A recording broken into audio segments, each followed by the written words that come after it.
What's up, guys? Long time no see. It has been a hot minute. Sorry for the delay, but I'm back in action with a beautiful knife on the table before us. I actually just, this is my second attempt filming this video, because the first attempt, I was almost done speaking and my battery like flipped out on my phone, and then I had to move my phone, and then the video shut off, and I was like kind of bummed out. But anyway, glad to be back. Awesome knife before us with a little bit of a story behind it, so I figured it was a perfect time to share. This is a relatively new to me, and brand new just in general, Battle Horse Knives Woodsman Pro. And the story behind this thing, first of all, awesome knife.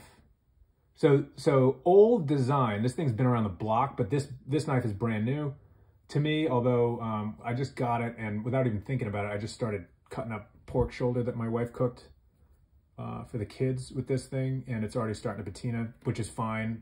I love it when that happens, but I wanted to do a video before I started dirtying it up, and I can't help myself. I just, it's already used. But I haven't really taken it outside yet and thrashed it, but this thing is going to be thrashed, so I wanted to do a video as quickly as possible, even though it's technically not brand new. But you get the idea. I mean, the thing's pretty much new. Woodsman Pro.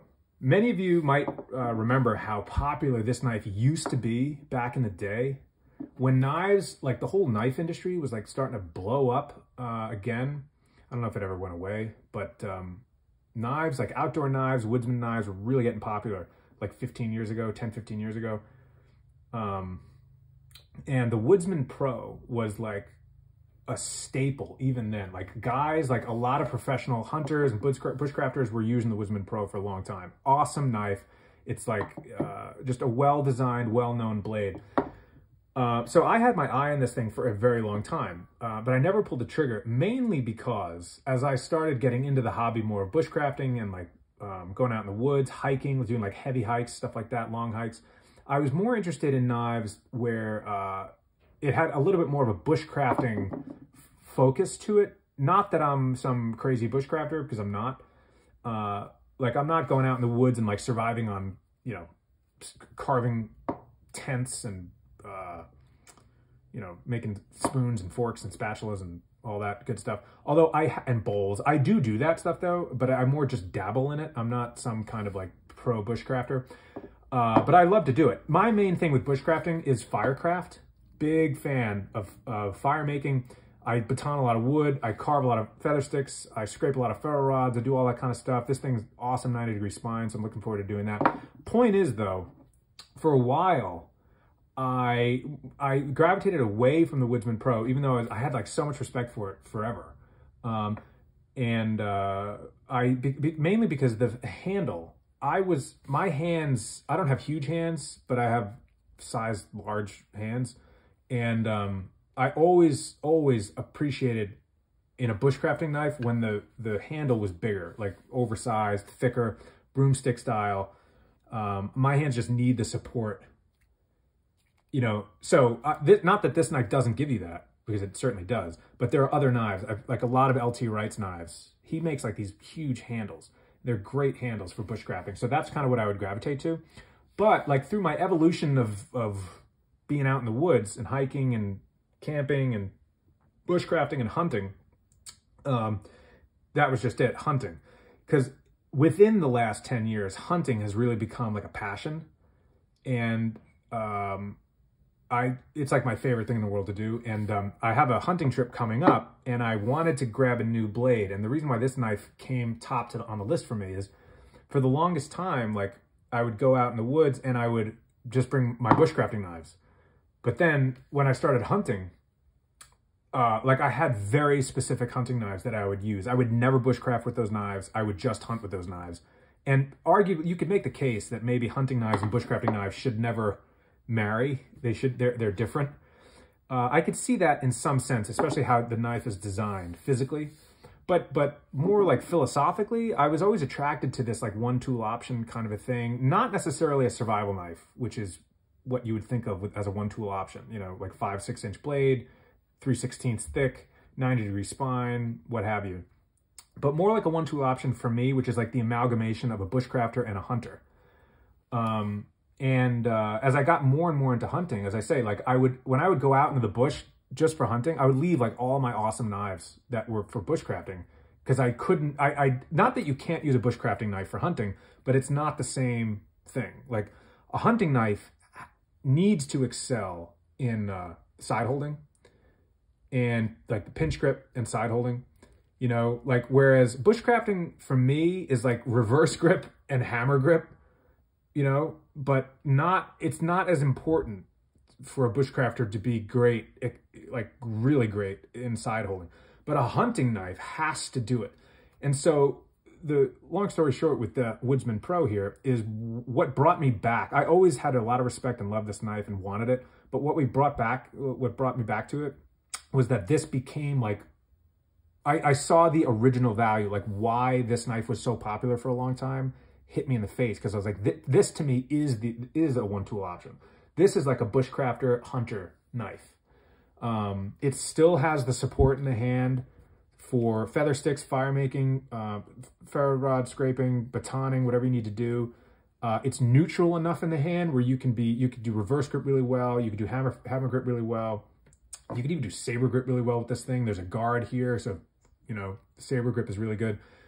But this thing, if I can show, this is also a hunting knife. The way the tip of the blade, as it relates to the butt of the handle and the shape of the grip, is perfect for hunting. The blade length is about 4 inches. It's perfect for taking back straps, perfect in side holding, as it starts out fat at the bottom and then it tapers down towards the spine to really allow you to get a good pinch grip and side holding grip. Not the best for bushcraft, right? Because for bushcraft, like as you're making a fist around this thing, you want all the support you can up here. So it's better for this to be fatter, in my opinion. So you have to make sacrifices. That's why bushcrafting knives are so popular, and that's why hunting knives are so different and so popular. This knife, to me, does it all. Is it perfect as either one? Probably not. But as a 1-tool option, as a knife like I can grab like to go out into the woods and hunt with, it does it all for me. So that's kind of the story behind this blade and why I'm so excited about it. 01 tool steel, I love. This bad boy is thick blade stock. This is 5/32. It's almost too thick. This thing is essentially a sharpened pry bar. It's not yet 3/16, but 5/32 is freaking thick. It's got a relatively high ground saber to it, so it's not a Scandi. It doesn't have a zero degree bevel there on the edge, which is kind of an issue for me. So that's one, if there's a downside. The thickness of the stock, by the time you get down to the edge, the V edge, the secondary bevel is thick. So what I'm probably going to do, before I thrash this thing up, I wanted to make a video on it, because what I'm probably going to do is take out my stones and get rid of this bevel. Not that it didn't come razor sharp, because it did, but especially as I'm field dressing deer and this year I got to pack out a lot of meat with me, so I just need this thing to cut like a laser beam. It doesn't have to carve as well as it needs to slice right now. So, but again, I think it could do both. There's no doubt. But by removing the V edge, I understand why there's a V edge. I get it, especially with hunting. You could chip out the blade, but I'm not so much concerned about that. I'm not going to be batoning through bone with this thing. It doesn't mean it's not going to chip. It could. 01 tool steel is tough stuff. And again, as 5/32 thick behind the spine rather, as this thing tapers down, if I make a zero edge on this thing, it's still going to be robust, I think, behind the cutting edge, just because there's a lot of steel here that I gotta remove to get that thing to a 0 degree. So essentially, I'm going to make it into a high Scandi, I'm hoping. So anyway, that's kind of a long story of it. But beautiful knife though, really well made. So battle horse knives.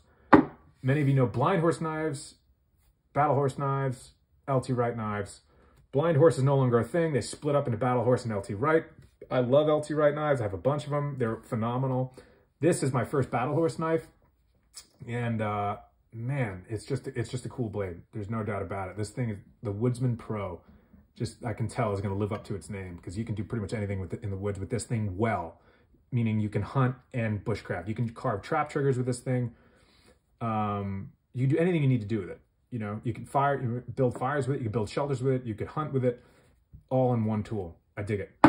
Here is this excellent sheath it came with. I just wanted to show this off. This thing is pristine. It's not going to be pristine for long, but good time to show it. Beautiful color. I'm used to the LT Wright knives, which is, what is the name of the sheath maker? JRE, I think. JRE Leatherworks puts out all of LT Wright's sheaths, and other companies, you know, I think they sub out those sheaths to JRE. Great sheaths. They're typically like very, you know, homogeneous. They're just dark brown, beautiful, well made. But I was kind of excited to see this because it's very also well made. Beautiful welt there, thick leather. This thing's gonna last, and it's just a different color, so I thought that was kind of cool. Fits the knife perfectly. To me, I'm kind of a stickler about how the sheath holds onto the knife. I can't do knives that sheaths that hold the knife. Like, I just don't, especially if you're really stomping around in the woods, especially if you're hunting, going through brush, you can't have this thing getting knocked out. So this I love. It fits in there really good. It's not going anywhere. This thing is not going anywhere. Really, really good. So I'm pumped. So a hunting trip, as I say, is coming up soon. I'm going to put this thing through its paces. I'll report back. But hope you guys are doing well. Sorry for the delay. Good to be back. More videos coming soon. But yeah, man, Woodsman Pro. What do you guys think? Awesome knife. It's pretty much in every grip, every single grip. It's great. Maybe another video I'm going to get out this knife and a bunch of my other hunters and bushcrafters to show why this is the one tool option. Because, you know, with other knives next to it, I think it'll help to kind of illustrate that a little bit better. But this is just a preliminary. Hope you guys are doing well. God bless. I'm out.